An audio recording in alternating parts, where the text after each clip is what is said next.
Sejam todos bem-vindos. Eu sou Alexandre Fracino, cirurgião bucomaxilofacial, e hoje eu estou aqui representando a Faculdade Ibeco no podcast Odonto em Movimento, para que, junto com a doutora Priscila, eu possa entrevistar diferentes profissionais e trazer o melhor da cirurgia bucomaxilofacial.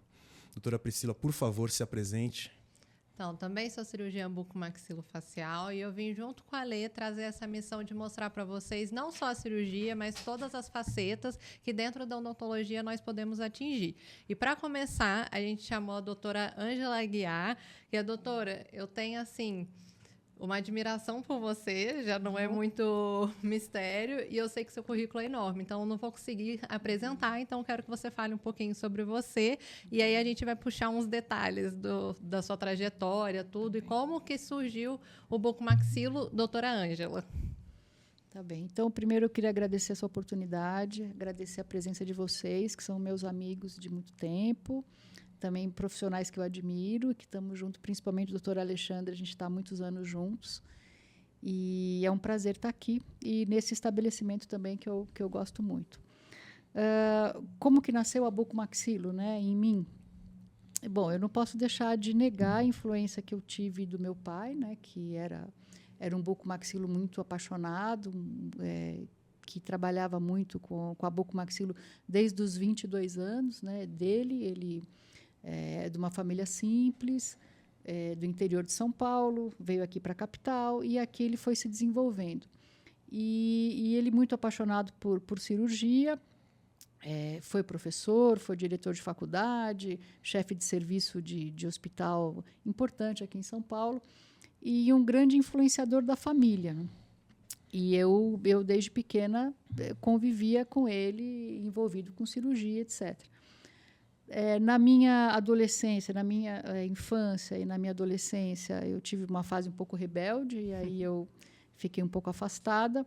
Mas vindo para cá e tentando lembrar de falar sobre isso, eu lembrei coisas da minha infância que eu acho que teve a ver com a cirurgia, que eu já tinha esse viés.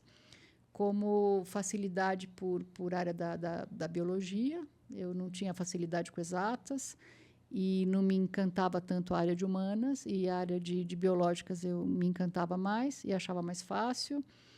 E eu, assim, na faixa de uns 10 anos, eu lembro que eu, em família, achei um bicho morto, quase morto, e aí eu peguei uma lata de biscoito, assim, tirei os biscoitos, peguei o bicho, pus na lata, e peguei uma faca de cozinha e comecei a dissecar o bicho, porque eu queria ver como é que era o coração, como é que eram os órgãos, como é que ele era por dentro.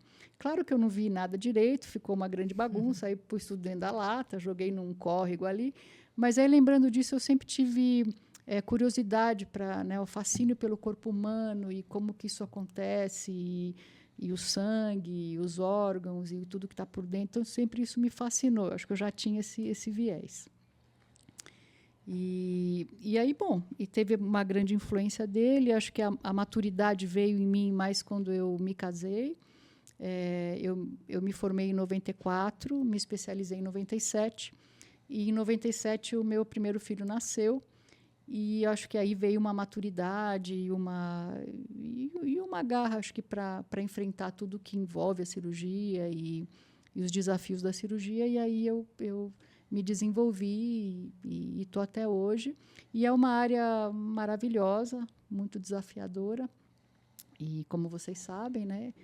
E é isso. E aí que a buco então, desde entrou em a mim. faculdade, assim, você já estava pensando em talvez seguir os passos do pai, tudo já entrou decidida, ou você acha que durante a faculdade chegou a pensar em outra coisa?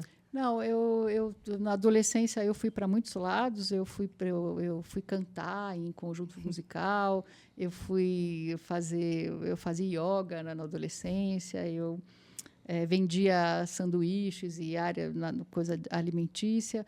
E na faculdade eu entrei mais assim, vou ver o que é isso, vou ver. Aí eu entrei em Araras, onde ele era professor, e eu entrei em Presidente Prudente.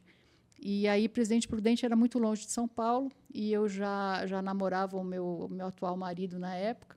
e eu queria ficar mais perto de São Paulo, né, que a gente é de São Paulo, então eu entrei em Araras por ser mais perto e também porque ficava mais barato.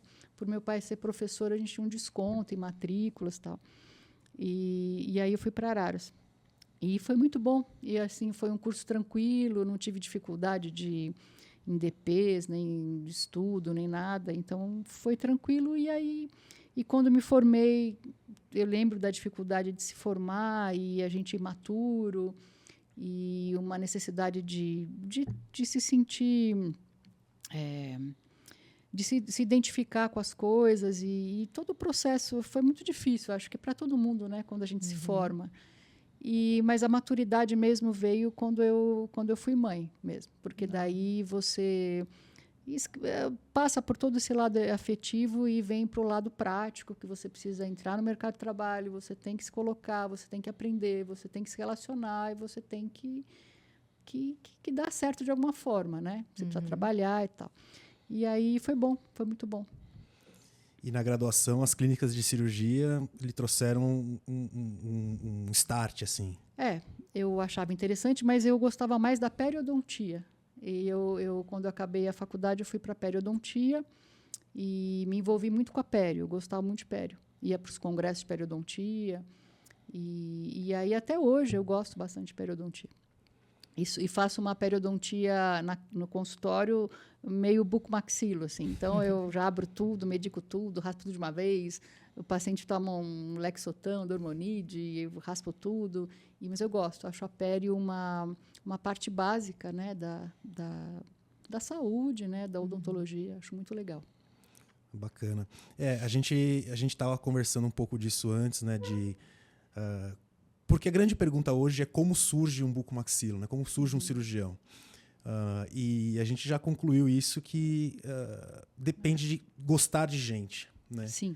E acho que foi esse que foi o start do seu curso mesmo, como de graduação até, de gostar de gente, né? Sim, eu acho que isso é primordial. Eu acho que a gente tem que gostar de gente, como qualquer área da saúde, né? Então, e isso sempre gostei muito. Eu gosto de... Até hoje eu falo isso, né? Eu gosto de encontrar a pessoa doente, ou uma grande infecção, ou a pessoa com dor, ou quebrada, ou fraturada, enfim. Eu gosto de pegar a pessoa com uma doença e a gente poder estudar, ver os exames para achar uma rota, um caminho, planejar o que vai ser feito, poder passar isso para a família, poder executar, e isso é fascinante, né? E você poder concluir uma situação, né? Então, gostar de gente, eu acho que é a primeira coisa. E é o que falta um pouco hoje em dia, né? E todo o lado financeiro, comercial, a vaidade, quanto que vai ganhar e tudo mais, isso vem depois, né? Primeiro é o cuidar realmente, né? Sim. E a gente estava conversando aqui, né, Pri?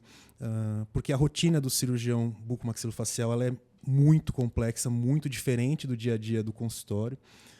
E como você enxerga, como você consegue equilibrar esses pratos todos das cirurgias hospitalares, as cirurgias de consultório? A gente sabe que a doutora Ângela ela é completamente apaixonada pelo ensino, então ela dedica muitas horas da sua semana para o ensino com os alunos, no dia a dia com os alunos, não tem fim de semana para ela. E como que você consegue equilibrar esses pratos? Como você divide essa pizza? Só um adendo, né? Para quem não sabe, a doutora Ângela é viciada em bucomaxilo, né? Ela tá desde operar até essa parte de ensino, né? A doutora é professora, é coordenadora, doutora é tudo, né? Aí, puxando esse gancho aí da lei, o que você acha? Então, eu acho assim, o consultório, eu acho que a clínica, ela é soberana para nós, né? Eu sempre dou dica para quem não tem consultório, para ter o seu consultório, né? Que é o único lugar que realmente é seu, né? E onde você traz o seu paciente, você se envolve com esse paciente e tal. Só que, ao mesmo tempo, se você ficar só no seu consultório, te falta coisas, né? Você deixa de estudar, você deixa de pesquisar, você fica somente na clínica, né? Então, falta a área do ensino que te obriga a você estudar e você saber o que está atual. Então, isso te enriquece. E o hospital é onde você vai levar aquele paciente que você não pode tratar no ambulatório, você tem que ir para o hospital. E aí tem também o desafio do paciente de urgência, o paciente de emergência. Então, tudo isso junto completa a gente, né? Então, a gente tem realmente que, eu acredito que esse é o melhor melhor jeito da gente trabalhar com a buco, né? Então, os vários pratos que é o segredo para equilibrar eles, né? Eu creio. A gente sabe, né, nós também como cirurgiões, que é uma dificuldade você, às vezes, organizar a sua agenda e disponibilizar horários para as aulas. Também gosto muito do ensino, a gente dá aula na faculdade Beco, então, que é uma faculdade que tem um curso já com várias turmas de especialização, tanto eu como a doutora Priscila, a gente convive com os alunos no dia a dia. E aí, trazendo para a parte cirúrgica diretamente, né? Alguma cirurgia que a senhora fala, não gosto de fazer, assim, que te tira o sono? Que eu não gosto de fazer. Eu não me interesso. As cirurgias de ATM, não de trauma. Trauma condilar é um desafio, é difícil, mas eu gosto muito. Eu acho muito interessante e gosto. As cirurgias de ATM, de articulação, eu não me interesso em fazer. A gente tem amigos, né, que fazem muito bem, é muito importante. A gente ministra essas aulas na faculdade, né, tal. A gente fizemos simpósios na faculdade Beco de ATM, que foi muito bacana.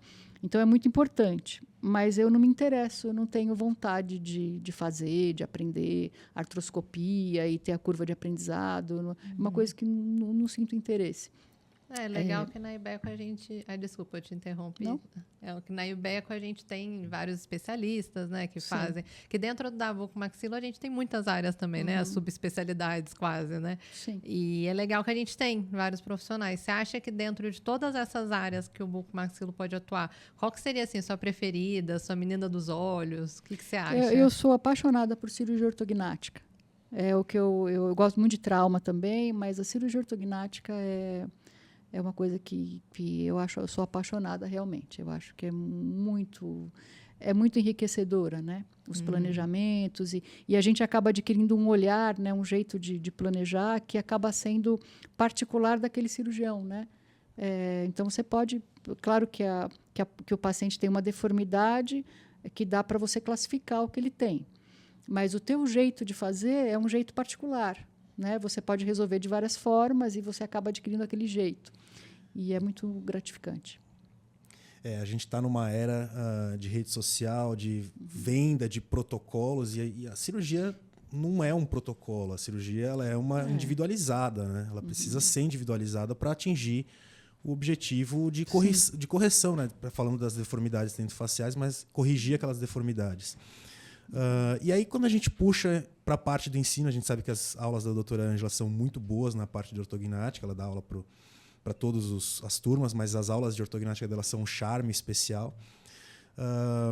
E quando a gente fala trazendo um pouquinho mais para a parte da cirurgia básica, da formação para o recém-formado na especialização ou na residência nesse momento, né?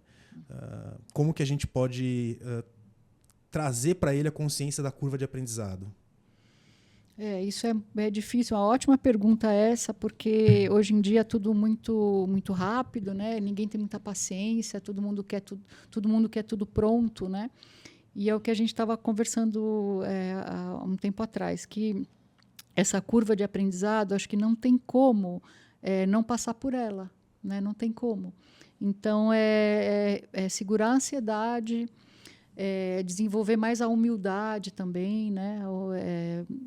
Você esperar a tua curva de aprendizado e dar atenção para o aluno e fazer ele perceber as pequenas conquistas que ele tem, né? Que às vezes ele não enxerga. Então, quando a gente está... Você muito bem tem essa sensibilidade, né? Você é um excelente professor, e a Pri também. E os alunos sempre gostam muito de vocês, e a gente discute entre nós, né? Como aquele aluno mudou, né? Então, ele entrou, ele não sabia fazer tal coisa, ele tinha uma dificuldade de fazer odontosecção, ele tinha dificuldade de fazer um planejamento e depois, sei lá, de 8 meses, olha como ele está, como ele se desenvolve, né? E ele não percebeu isso. Ele está querendo fazer ortognática, mas ele não viu que ele melhorou numa cirurgia ambulatorial, que para ele pode ser até mais importante que a ortognática, né? Que é o paciente do dia a dia, do consultório. Então, a gente mostrar para ele as pequenas conquistas, né, que ele tem. E posturas, né? O aluno que aprende a até se vestir adequadamente para estar num lugar, o aluno que aprende a falar com outro profissional no hospital. que aprende como você sempre ensina a passar o caso, né? Como ele fala aquele caso, né? Como ele se porta, como a gente ensina ele a apresentar um caso na aula, né? Isso faz ele tem às vezes muito tímido, não sabe falar, não sabe apresentar, e a gente vai orientando e ele vai tendo essas conquistas que são importantes. E essa sua curva de aprendizado da ortognática te levou até para a África do Sul, né? Pois é. Conta um pouquinho disso aí pra isso gente. foi tão maravilhoso da África do Sul. Isso foi em 2011, se eu não me engano. Acho que foi 2011. 2011, 2012. E isso aí foi o seguinte, eu perdi meu pai em 2008. E aí teve aquela adaptação de perder o pai e o trabalho. Meu pai era muito dominante, ele era muito dominador, então ele era o chefe, né? E a gente tinha um respeito por ele enorme, e ele dominava tudo, né? A clínica, o hospital, os serviços, os pacientes e tal. Quando ele faleceu, a gente foi assumindo as posturas, o que cada um, eu, Francisco, né, o meu irmão, a gente foi assumindo as posturas dentro da nossa habilidade e foi tocando a vida e o nosso trabalho. E aí eu, em congressos, né, sempre fui muito a congressos e tal, e eu conheci o Dr. Heineck. Eu conversando com um colega, Nelson Coraza, muito próximo, ele tinha falado que tinha estado com o Dr. Heineck na África do Sul e tal. E aí eu encontrei o Dr. Heineck num congresso e fiquei encantada com a aula dele. Eu fui num hands-on, acho que nos Estados Unidos, e ele estava fazendo um hands-on sobre ortognática e estava mostrando um livro dele muito legal, que fala da excelência da cirurgia ortognática. E aí eu pedi o autógrafo daquele livro, li aquele livro e fiquei encantada com ele. Eu peguei um cartão onde tinha o telefone dele e comecei a mandar mensagens e comecei a estudar inglês para poder falar com ele e tal. E aí me preparei assim, falei, bom, então no outro ano, daqui a 2 anos, eu vou para a África do Sul ficar com ele. E aí comecei todo um projeto para fazer isso. E aí eu fiquei estudando inglês e tudo mais para poder falar com ele e fui para a África do Sul. E foi uma experiência assim maravilhosa ir para lá e ficar com ele. E aí, depois de toda a experiência de ficar com ele lá e ver ele operar e estar com ele lá, e naquele país também muito diferente, eu fui sozinha para lá, e a experiência de estar lá, que, nossa, tem muita coisa para falar, eu pude trazer ele no ano seguinte para o hospital que a gente estava, e fizemos o primeiro evento de cirurgia ortognática e ortodontia, trazendo ele e o Dr. Quevedo. E eu lembro que para mim foi uma coisa assim, ir no serviço dele, conviver com ele, tomar cappuccino com ele, estar em cirurgia, que é incrível. Ele fazia mais ou menos umas 2 ortognáticas de manhã, 2 à tarde. Então, assim, a rotina dele era operar segunda, terça, umas 2 de manhã, umas 2 à tarde. Quarta-feira ele ia jogar golfe, e aí quinta e sexta também, 2 de manhã, 2 à tarde. E fazia assim cirurgia ortognática em 1h30, 2 horas. Com calma, etc. E aí, foi uma experiência incrível estar lá. E aí, poder recebê-lo também no meu serviço na época, e foi uma coisa, assim, para mim foi importantíssima. E ele claro, ele é um gentleman. E é uma pessoa que eu não vejo há algum tempo, mas, assim, uma pessoa que o mundo inteiro gosta, sabe? Uhum. Todo mundo fala muito bem dele, tem muitos amigos, ele é muito agradável, muito simpático, opera muito bem, né? E agora deve estar com mais idade. E aí, uns anos depois, eu vi ele receber uma premiação da Escola Internacional de Bucomaxilo, acho que foi no Chile. E aí eu vi todo ele receber prêmios de reconhecimento e tal. E eu sempre fui muito, muito fã dele, tenho muito carinho por ele. E eu acho que eu fiz alguma coisa de substituição. Acho que meu pai tinha falecido. E aí eu pus toda a minha emoção, acho que nele, e como uma pessoa mais velha, mais experiente. Isso foi bom para mim na época. Uhum. E a mesma coisa, a reciprocidade aconteceu recentemente, né? Que você recebeu no seu serviço um colega de Angola, né? Então, as mesmas palavras ele deve estar contando lá, né? Lá em Angola agora, né? A mesma história. Eu tenho certeza. E aí a gente vai migrar para responder essa pergunta, né? Então, A cirurgia bucomaxilofacial ela surgiu de forma muito natural, né, na sua vida. Né? Mas vindo da periodontia, vindo de outras especialidades também, tendo toda essa história bacana. E aí a parte do ensino entrou em que momento? A parte do ensino, eu lembro que eu não tinha nenhum laptop na época, eu acho que era 2000, não sei, 2008, 2006. E aí surgiu assim, bom, eu já era especialista e eu queria ter um título a mais. Aí eu falei, bom, vou fazer um mestrado.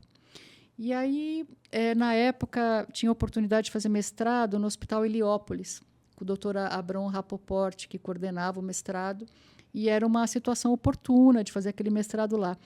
E aquilo eu gostei muito de fazer. E aí eu senti que abriu a minha cabeça. Assim, eu comprei um laptop e eu comecei a pesquisar, e eu comecei a tentar fazer aulas que eu não sabia, comecei a pesquisar artigos e comecei a ter aula de didática com um professor muito bom lá na época, um médico, e ele ensinava a gente a como ensinar, né?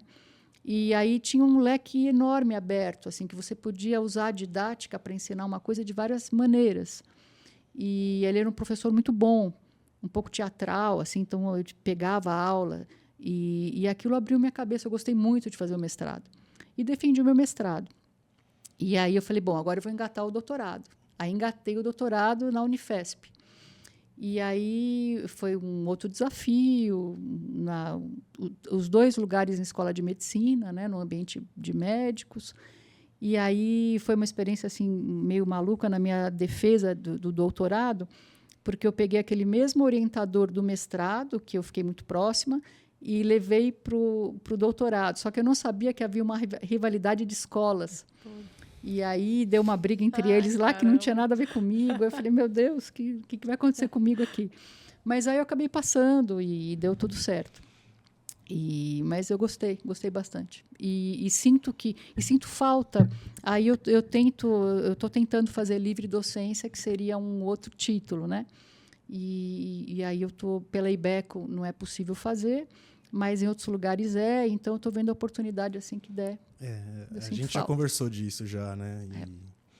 E com certeza isso vai sair no momento que deve sair, né? E assim, você é apaixonada por dar aula, tudo, mas e essa vontade de fazer um curso de especialização também? Da onde que veio? De quando coordenar. Que você falou que realmente isso, de você ter essa coordenação, de pegar para você mesmo e essa responsabilidade de fazer surgir outros cirurgiões, né? Isso veio também gozado. Como eu falando para vocês, a gente vê como a gente põe muito da emoção no que a gente faz, né? Eu tenho uma família, né? Assim, tenho 2 filhos e o meu pai, ele influenciou bastante eu, meu irmão e o meu primo, que nós fomos criados juntos, né? Para ir para essa profissão da área da saúde. E eu, apesar de ser muito próxima dos meus filhos, eu não consegui influenciá-los para a área da saúde, que eles puxaram mais o meu marido, que está na área da arte, né? E ele é bem sucedido na área da arte, e os meus filhos foram para a área da arte e estão indo muito bem, graças a Deus. Mas eu não consegui essa influência. E aí, com os alunos, eu sinto que eu posso encontrar alunos sedentos por aprender, como eu era e sou ainda, e aí tem como passar para eles, é como você plantar uma semente em solo fértil, sabe? Uhum. E isso me é muito prazeroso, né?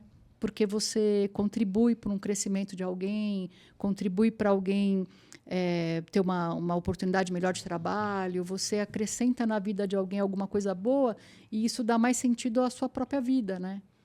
Você não trabalha só para você contribui para alguma coisa para alguém, né? E isso me satisfaz muito. Legal. Porque quem conhece a doutora Ângela sabe que a questão de formação de novos cirurgiões, ela passa ela não deixa de ser o espelho do que é o coordenador. E a doutora Ângela ela briga muito por questões éticas, de formação ética, de uma formação humana do profissional que vai enxergar não só a cirurgia, mas vai enxergar um paciente que tem que ser operado por esse motivo ou não precisa ser operado por N motivos, né? E a gente está num momento que a ética, né, Pri, se torna muito questionada por questões financeiras, por questões de fome do mercado, né? E vendo isso, né, doutora Ângela, como que a senhora enxerga essa questão ética na geração atual, na geração que está se formando agora? Isso é que a gente até falou no caminho de vindo para cá. Eu acho que aí que vira esses modismos, né? Eu acho isso muito frágil, né? E são esses modismos que a pessoa só vai querer uma coisa fácil, uma coisa rápida, uma coisa lucrativa na área da odonto, né? Mas isso vai acabar, porque o que eu acho que vai ficar? Vai ficar o que realmente é sólido, o que realmente o paciente precisa, o que a gente tem uma curva de aprendizado para fazer bem feito, e isso é o que vai ficar. Então, são modismos que tem a ver com a pessoa instagramável, que talvez acabou de se formar, mas tem um Instagram maravilhoso, então ele se torna importante, mas não tem experiência. Então, assim, graças a Deus, a verdade sempre aparece, né? Então, o que é real e vai ser sempre real. Não importa a mídia, etc., né? Até no início você falou sobre a maturidade, né? De quando você adquirir a maturidade. Você acha que também está ligada essa questão, assim, da gente começar a enxergar que tem coisa que não vale a pena, que não é certo, que não é ético? Porque, assim, é um absurdo a gente ter que falar sobre ética, né? Sendo que é uma coisa que a gente já fez o juramento, tudo. Você acha que a maturidade também está relacionada com isso? Não sei, tem gente mais velho que também não é ético, né? Eu acho que isso tem a ver com caráter, né, com educação, às vezes valores até religiosos ou espirituais, né? Porque se a gente for só para o que interessa para você, né, você acaba ficando acima do que interessa para o outro, né? Sim. E aí sai fora do que o outro precisa, né? Porque se eu for fazer só o que é interessante para mim, para a minha vaidade, para o meu ego, para o meu dinheiro, para o meu valor, não vou estar olhando porque é o que o paciente precisa. Aí sai fora daquilo que a gente falou do início, né? Que é o cuidar do outro, gostar do outro, né? Perde o propósito. Perde o propósito.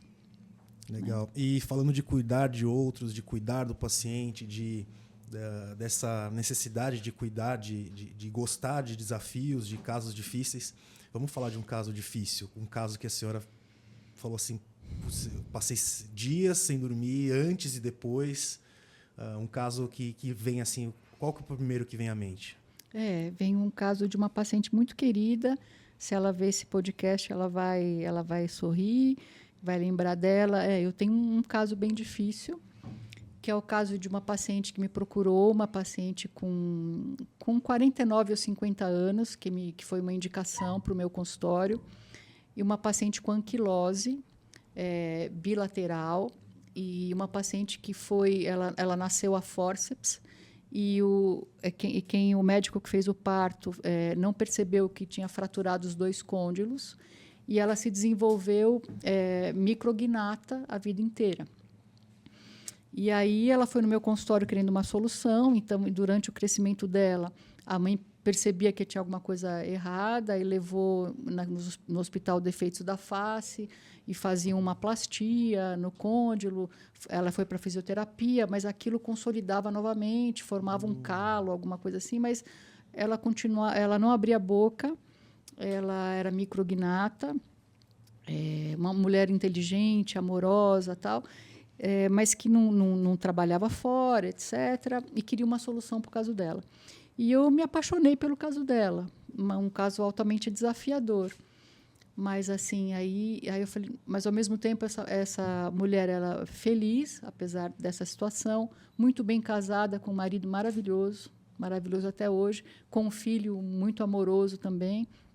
Então, uma mulher que tinha uma vida, né, uma família, e eu tinha que fazer alguma coisa que ela melhorasse, que ela abrisse a boca, que ela tivesse uma estética melhorada, etc., mas que fosse melhor, um tratamento que fosse bom para ela, né? E aí, encarei com o desafio. Tinha um convênio médico ligado ao trabalho do marido, e aí conseguimos pedir uma prótese de côndilo, elaboramos uma prótese de côndilo customizada para ela, e junto com cirurgia ortognática. E aí um desafio muito grande também, porque a oclusão dela em todos esses anos de vida, né, que ela não abria a boca, etc. Então, você imagina uma paciente micrognata, severa, com os dentes inferiores, anteriores completamente vestibularizados, com perda óssea. Então, assim, como que você ia trazer uma mandíbula para frente com os dentes todos vestibularizados? E aí eu pensei bastante, falei, bom, vou fazer uma osteotomia subapical inferior para trazer porque não dava para moldar, fazer orto, porque ela não abria a boca. Então, eu tinha que fazer ortognática e prótese de côndilo numa paciente que não abria a boca e que os dentes não iam se encaixar. Então, eu pensei numa osteotomia subapical anterior, inclinar os dentes para a lingual, fazer o avanço, pôr a prótese. Aí pensei, nossa, mas ela não tem tecido, como é que eu vou avançar tudo aquilo? Falei, bom, vou fazer um acesso cervical, porque daí vou ter tecido para não expor a prótese. Aí pensei bastante, fizemos. Chamei colegas para estar comigo, uma cirurgia grande, ortognática com prótese, com subapical, com um monte de coisa e tal. E aí, o convênio bastante simples, deu direito a um hospital sem muita estrutura para tudo isso, né? E que eu não vou nem falar o nome, mas foi um hospital muito simples. E aí nós fomos para lá e encaramos o desafio e tal. E aí, um hospital muito simples, ela foi entubada para UTI depois, e eu fui passar alta o dia seguinte, não tinha sido estubada, e ainda com entubada na UTI acordada, e aí aquela coisa toda, aí tira tubo, vai para o quarto, não sei o quê, aquela luta, tudo bem.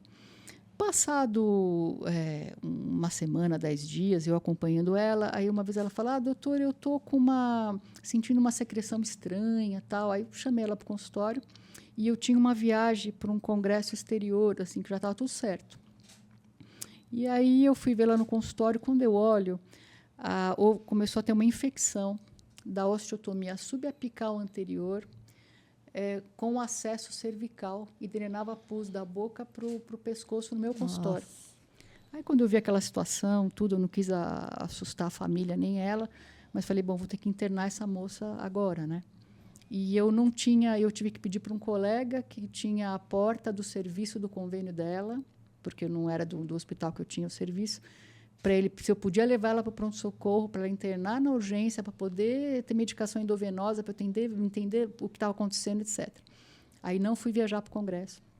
Eu falei, nossa, ela pode ir para óbito, não vou deixar ninguém para passar visita, nada, tá, vou ficar com ela. E aí internou naquele hospital, que é um hospital até que hoje em dia não tem mais, mas graças a Deus esse colega me ajudou, ela entrou via PS, e entrou com medicação, pedi infectologia, coletou a secreção, entrou com medicação EV, e aí eu não sabia muito como vamos ver se ela melhora. E aí, na cultura, deu uma bactéria que eu não conhecia na época, que é a KPC, que é uma bactéria que pega em UTI, que provavelmente ela pegou, não sei, no hospital, sei lá. E aí infectou tudo, tal. Aí fomos tratar essa infecção, ficou bem, tudo, tal, mas aí depois ela acabou, aí entrou pandemia, e aí continuou uma infecção, começou a expor placa, perdeu a osteotomia subapical, infelizmente, porque contaminou, aí perdeu a osteotomia, aí ficou com defeito, aí depois expôs a placa, aí mesmo com acesso cervical, a placa começou a expor a parte do corpo da prótese, começou a expor pela pele, e era pandemia. E aí eu tive que pedir para um outro colega, e aí na época que a gente ia igual um astronauta para o hospital, as pessoas morrendo de Covid, e não sei o que, mas eu não podia deixar de atender a paciente. Aí debridamos e fechamos, não sei o que lá. Depois de um tempo, tive que trocar as próteses. Troquei as próteses por uma outra prótese, de um outro formato. Aí trocamos a prótese, e aí ele estabilizou. Aí estabilizou. Aí agora ela está no processo de finalizar a parte de implante e reabilitação com o Alexandre Dottori, que é um grande amigo meu, implantodontista. E ele tem um outro colega protesista. E aí a gente está fazendo próteses na parte de dentes que perderam para ter estrutura, enfim. Então, foi uma grande história. Mas eu falo com ela é muito amorosa, eu tenho muito carinho por ela, e ela tem por nós também, porque ela percebe a luta toda da gente em tentar resolver e cuidar, mas foi um grande desafio, ainda é. E o grande objetivo dela é fazer uma coisa que ela nunca fez, e eu espero fazer com ela, que ela falou que ela nunca comeu no McDonald's. E que o sonho dela era ir comer um lanche no McDonald's, né? E hoje ela abre a boca, ela abre e fecha a boca, ela está contente. Não está ideal ainda como eu gostaria, a gente está indo para esse ideal, mas ela abre, fecha e fala, e conseguimos a articulação. Tal. E aí eu espero ir com ela no McDonald's, levar um filho meu e ela um filho dela, e a gente filmar e fotografar e tal, e a gente junto no McDonald's. Ela falou, nunca comeu fora de casa. Caramba. Então, esse foi o meu caso mais desafiador. A gente, quando trata um paciente, um caso desafiador, a gente cuida não só do paciente, né? A gente cuida de uma família inteira, né? Sim. A gente tem um impacto positivo ou negativo, mesmo que temporário, na qualidade de vida de uma família inteira, né? E, bom, Pri, quer perguntar alguma coisa? Eu acho até assim, trazendo para a nossa convivência, né? Eu vejo você planejando os casos com os alunos, e tem casos que, para a gente que é bucomaxilo, fica corriqueiro. E até para os alunos que já estão no terceiro ano, né, o último ano, também eles já estão mais maduros naquele procedimento. Mas eu acho legal que você sempre para e trata como se fosse assim, na maior humildade mesmo. Ó, gente, vamos do zero. O que você vai fazer? É isso? Não acho que é isso. E você coloca esse olhar para o paciente mesmo. Mas esse paciente, ele é mais assim, ele é assado, ele mora longe. Vamos fazer só um dente dessa vez? E eu acho que isso é muito legal que você passa no curso, né? E talvez esteja faltando também essa visão nesses profissionais que a gente perde um pouco pela falta de ética mesmo. Eu acho muito triste, que é uma área que também acho maravilhosa, mas que a gente perde. Você acha que dentro do ensino, assim, a gente consegue colocar mais essa parte mais humana, parte do profissional que vai olhar para esse paciente de outro jeito? Você pensa em, assim, no curso que você coordena, né? Como que você coloca isso? Como que você enxerga isso? Bom, eu sempre tive, acho que é uma característica minha, eu sempre tive sensibilidade com o outro, assim, né? Eu não tenho essa frieza de uma pessoa estar sofrendo e eu não sentir nada, né? Então, sempre tive uma sensibilidade com o outro. E no curso de especialização a gente conseguiu fazer um jeito que, assim, no primeiro ano, então, ele fica envolvido com a cirurgia oral, tudo que envolve cirurgia oral. No segundo ano, ele fica com trauma e ATM, né, a disfunção. E aí, no terceiro ano, ele vai entrar para ortognática. Antes dele entrar para a ortognática e as cirurgias mais complexas, a gente tem aula de filosofia e psicologia. Um módulo pequeno, mas a gente tem. E assim, aí você fala, mas psicologia, filosofia no curso de buco, né, parece que não tem nada a ver. Mas tem, e os próprios alunos gostam e se beneficiam disso, né, porque a psicologia vai para si mesmo, né, porque a gente tem que saber se olhar e olhar o outro, né, para poder ouvir o outro. A gente não tem tempo de ouvir o outro, né. Uhum. Então, como que a gente vai operar, ainda mais cirurgia ortognática, né? O que o paciente, o que está desagradando no paciente, né? O que ele quer fazer. Então, a gente tem que saber ouvir e olhar, né? Então, a psicologia, a filosofia, essa parte de humanas, mais de sensibilidade, ela entra também no curso de especialização. É importante. Perfeito. A Buco te fez viajar o mundo, né? Te fez ir para a Coreia, fez para Estados Unidos, África do Sul. E como que era lá fora, assim, as especialidades, a postura, a formação do cirurgião? Conta um pouquinho para a gente. Para mim foi uma experiência, e eu acho que todo jovem que quer entrar na Buco, ele tem que passar por essa experiência, porque é maravilhoso a gente sair do nosso mundo, né? Porque a gente tem um mundo, né? No começo é a escola, o clube, a família, né? Depois você vai para o hospital, você fica naquele hospital, então é a equipe, o chefe, o auxiliar, o hospital. Mas quando você sai daquilo, você vai para outro lugar, a cabeça abre, né? Porque você vê outros jovens, outra cultura, outra forma, outros valores, né? E é maravilhoso ir para os Estados Unidos. Eu acho que as primeiras viagens foram para os Estados Unidos. Eu acho os Estados Unidos um lugar encantador, assim, não sei. Agora acho que está muito caro, mas eu peguei épocas ótimas, que o dólar estava muito próximo do real, né? E é maravilhoso para os Estados Unidos. Eu sempre gostei dos cursos, e você vê como eles organizam a praticidade dos cursos que o americano dá, né? Então, aqueles lunchbox no intervalo, então tudo muito prático e tudo muito educado também. E aquela coisa, horário de começar, horário de terminar, a pessoa fala aquele tanto tempo e tudo funciona e tudo muito prático. E aí tem um momento do lazer, um momento de almoçar, um momento de sair, um momento de dormir. Então, tudo muito bem planejado. Isso te abre a cabeça, é uma experiência incrível. E operar com outros cirurgiões, quando eu fui para a África do Sul, o hospital, muito interessante, assim, o hospital simples, mais limpo, tudo funcionando, e uma rua também muito perigosa, onde tinha apartheid, então você como mulher, você não podia pegar um táxi na rua, então se alguém te levava para um lugar, você dormia numa pousada já estipulada, então você vivia com aquele perigo e tudo muito interessante. Quando eu fui, tive a experiência também de ir para o Chile com o Dr. Quevedo e foi muito legal também. E aí já é outra experiência. E eu fiquei no centro da cidade de Santiago, fui para um hospital também onde ele trabalhava ali e ele operando de uma outra forma.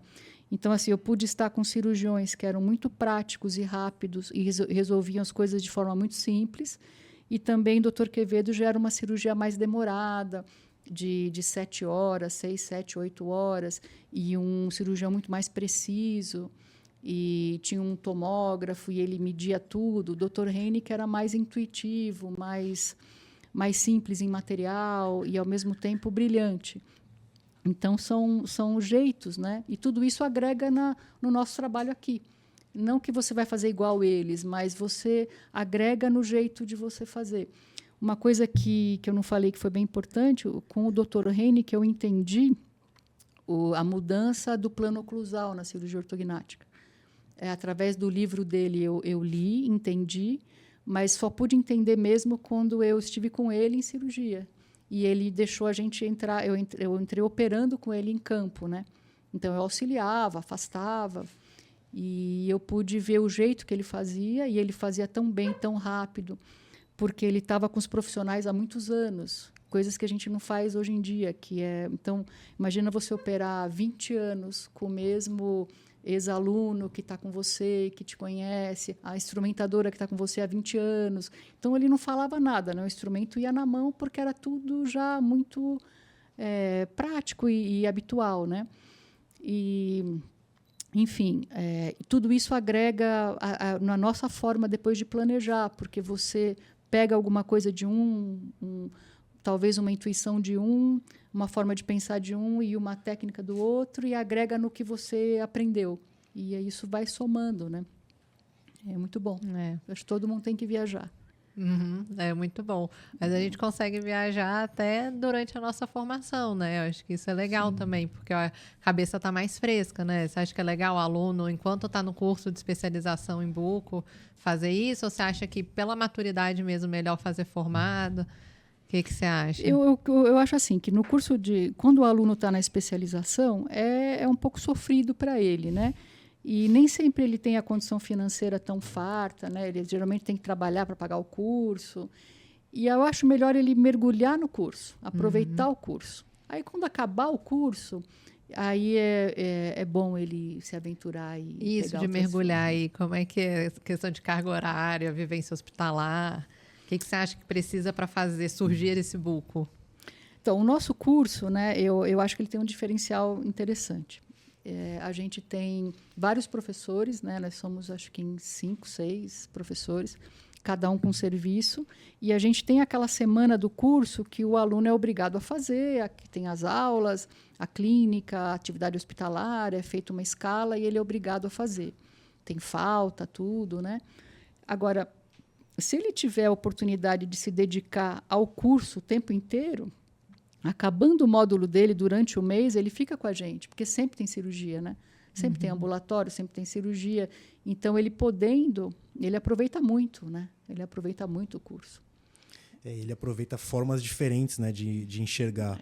Porque eu e a Pri, a gente trabalha de forma muito parecida, mas mesmo assim tem algumas diferenças, né? E ter vários professores, ter diferentes preceptores, traz um universo muito amplo, né? E aí, de universo amplo, a gente está vivendo ainda, né, uma mudança muito grande, que é o planejamento digital, a própria artroscopia. E isso traz uma força muito, muito grande, nova, né? E como que você enxerga isso, doutora Ângela? Isso é um assunto interessante. Eu acho assim, quando veio a tecnologia, a gente falou, nossa, é isso, né? Isso é o mais importante. Hoje eu vejo, vamos supor, planejamento virtual, cirurgia ortognática. Claro que é um negócio que, se você fala planejamento manual, parece que você está falando de uma coisa muito arcaica, dos astecas, exatamente. Parece que não tem cabimento. Mas, ao mesmo tempo, eu aprendi a planejar manualmente. A gente ainda ensina os nossos alunos a planejar manualmente. Articulador, moldagem, cera, tudo, para ele poder ver aquilo na mão. E quando ele vai para o computador, para o sistema do computador, que também pode haver erros, né, que também é complexo, ele tem mais maturidade para entender o computador. E eu costumo, assim, eu faço meu planejamento manual ainda hoje, e aí vou para o virtual. Então, eu acho que o virtual é o futuro, é bom, é essencial, não dá para ficar sem, mas você precisa estar pronto para o virtual. Não pode. Tem muita gente jovem que vai direto para o virtual, mas ele não tem noção de nada. E aí ele pega o virtual que alguém planejou pronto para ele. E aí não vai dar certo. Ele precisa ter aquela curva, ou ele entende o virtual e ele mesmo planeja e entende bem isso, mas ele tem uma curva de aprendizado aí que ele tem que se envolver. Isso falando da ortognática. Realmente, eu vejo isso, assim, que é virtual, é mais fácil, então é só fazer. Mas não, tudo tem a curva de aprendizado, né? E eu ouvi que você até postou no Instagram, né, falando sobre isso, a última ortognática que você fez, que você falou com os alunos, eu vi vocês fazendo traçado. E você acha que, sabendo esse traçado, até quando a gente pensa no resultado que eu quero da ortognática, você acha que muda associando com planejamento virtual? Ou você acha que realmente o traçado juntando ali fechou, não precisa alterar muita coisa? Pensando assim, no resultado final, você acha que dá alguma diferença? Olha, Pri, na experiência que eu tenho hoje, eu não preciso tanto do traçado, sabe? Eu olho para um paciente com deformidade, eu ouço a crítica dele, o desejo dele, e aí eu faço o meu planejamento manual, mas eu não fico muito na cefalometria. E aí depois confirmo com o virtual. Mas para o aluno, eu acho interessante ele se envolver com a ortodontia, sabe? Ele entender um pouco do trabalho do ortodontista, entender a cefalometria, entender por que está aquela deformidade, como deveria ser, ele se envolver com isso. Isso vai ajudar. Eu penso, pode ser que daqui a alguns anos eu ache que não deva ser dessa forma, mas atualmente eu acho que o aluno tem que se envolver, entender um pouco de cefalometria, entender de orto, a cabeça do ortodontista, e aí ele vai ajudar ele a planejar. E depois ele vai adquirir a forma dele de planejar. Sim.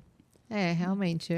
Se você não entende lá no início, você não entende nem no diagnóstico, né? E aí como é que você vai querer operar?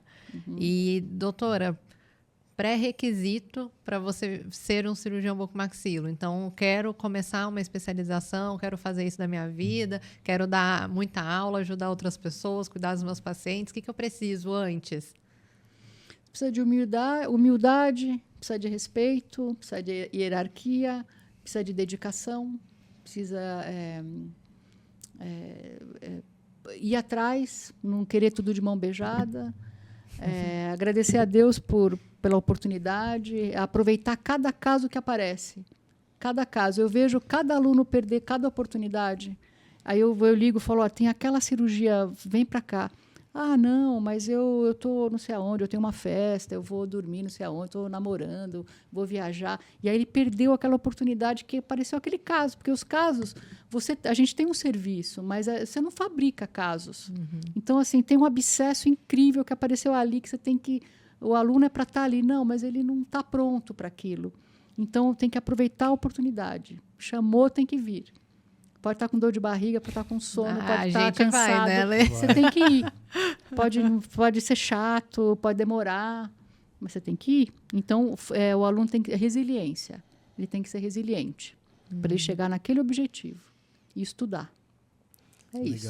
Legal. Precisa de disponibilidade, esforço, né? Realmente não querer. Agora, a gente está indo para o finalzinho. Vou trazer uma pergunta polêmica, tá, Pri? Lá vem. A cirurgia ortognática, ela é estética ou ela é funcional? A cirurgia ortognática ela é funcional, ela sempre foi funcional.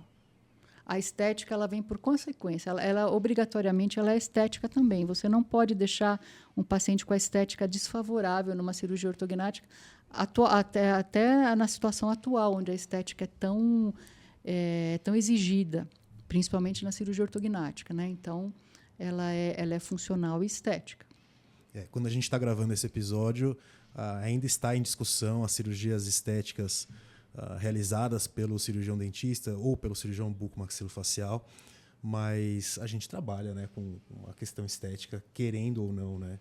A nossa área é muito estética. A própria odontologia já é, né? Mas a bucomaxilo acho que é legal que tem esse olhar, né? Sim. E super concordo com a doutora mesmo, que não tem como não pensar em ortognática de uma forma funcional, mas que a estética vem. E falando de futuro... E até uma fofoca, a gente, de centro cirúrgico aqui. Eu já operei com a Pri algumas vezes, e muitas. E mesmo o paciente de trauma, eu sei que ela é super preocupada. Não, vamos fazer essa sutura aqui no mento, no queixo do paciente, no mento. Fazer uma sutura estética. Aí eu pensando, Pri, ele caiu da árvore, ele tá todo quebrado. Não é ele isso. Merece. Mas ela fala, não, vamos fazer essas... Então, a estética acaba chegando junto, né? Sim. Querendo, é inerente, né? A mão do cirurgião, da boa cirurgiã, né? Doutora Ângela, para a gente encerrar, então, qual recado a senhora daria para quem quer ser nosso aluno, no curso da IBECO? Entre em contato com a IBECO, entre em contato com a gente, faça um estágio com a gente, que a gente está sempre aberto, assim, vai conhecer, sem compromisso, fica com a gente essa semana, participa da clínica, participa de aulas, vem com a gente observar cirurgias e se envolva com a gente. E é isso. Então, reforçando o que a doutora Ângela falou, a gente está sempre aberto para conhecer novas pessoas, para a gente poder compartilhar a nossa experiência. Pode continuar seguindo a gente no Instagram, que a gente posta as coisas que a gente tem, né? Tem simpósio, tem curso, tem essas cirurgias que eventualmente a gente consegue, né, fazer um estágio rápido, né? E é isso. Então, nós vamos sempre ter uma novidade aqui desses temas para falar com vocês. E não percam os próximos episódios, a gente vai trazer mensalmente, né? Eu ia falar semanalmente, mas mensalmente. A gente vai trazer sempre um convidado importante, um convidado de destaque na Bucomaxilo, e convidados que trazem para vocês conteúdo que vai influenciar positivamente ou negativamente a decisão de vocês, tá bom? Muito obrigado pela audiência, por acompanhar da gente do começo ao fim.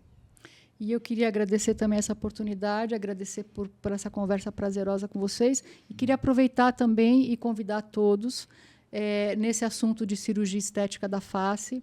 No dia 12 de julho, ainda desse ano, no anfiteatro da Faculdade IBECO, a gente vai ter o primeiro simpósio de cirurgias estéticas da face. E nós contamos, né, com a presença de todos. Corram, porque são só 100 ingressos, que eu sei, que não cabe mais vagas gente. Limitadas. Vagas limitadas. Não cabe muita gente lá, não.